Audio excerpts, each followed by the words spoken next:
Assalamualaikum warahmatullahi wabarakatuh. Selamat pagi, salam sejahtera untuk kita semua.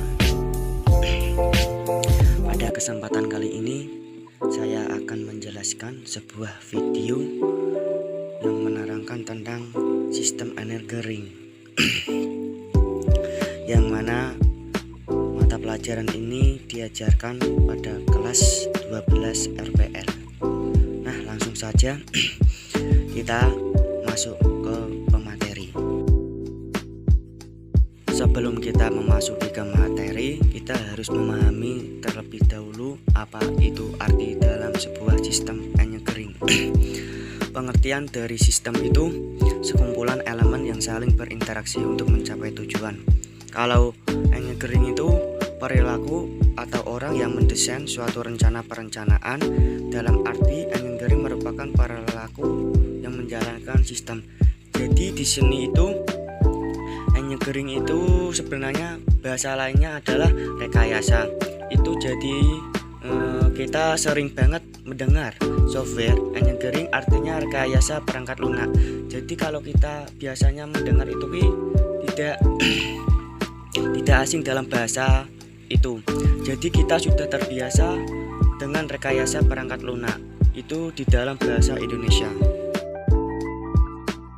Nah, ini kalau digabungkan dalam suatu arti dari sistem energi ring itu mempunyai kaitan dari semua aspek pengembangan sistem berbasis komputer yang mencakup perangkat keras, perangkat lunak, dan yang terkait dengan proses bisnis.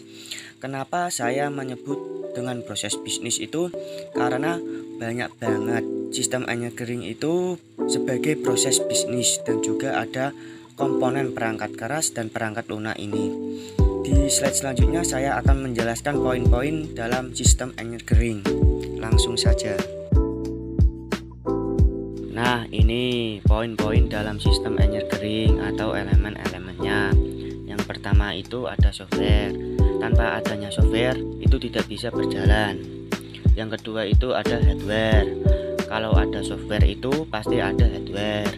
Yang ketiga itu prosedur. Yang keempat itu people atau brandware. Yang kelima itu database, penyimpanan.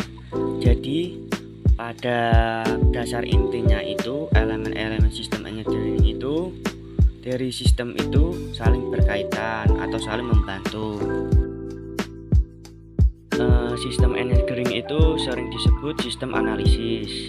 Sistem analisis ini juga sering berkaitan satu sama lain, seperti input, database, prosedur, hardware, software, people, dokumen, dan sistem output.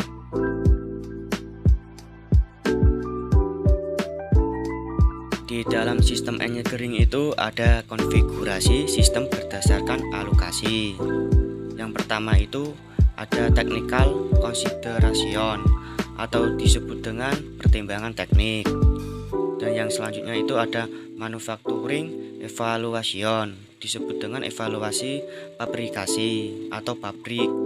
Yang selanjutnya itu ada human issues, itu disebut juga dengan berhubungan dengan manusia, antar manusia. Yang selanjutnya itu environmental interface, itu berhubungan dengan lingkungan. Dan yang terakhir itu ada legal consideration atau pertimbangan hukum. Oke, sampai di sini dulu untuk pertemuan kali ini. Oke, sekian pertemuan kali ini. Apabila ada tutur kata yang tidak berkenan di hati, saya mohon maaf sebesar-besarnya. Wabillahi taufiq wal hidayah wal inayah. Wassalamualaikum warahmatullahi wabarakatuh.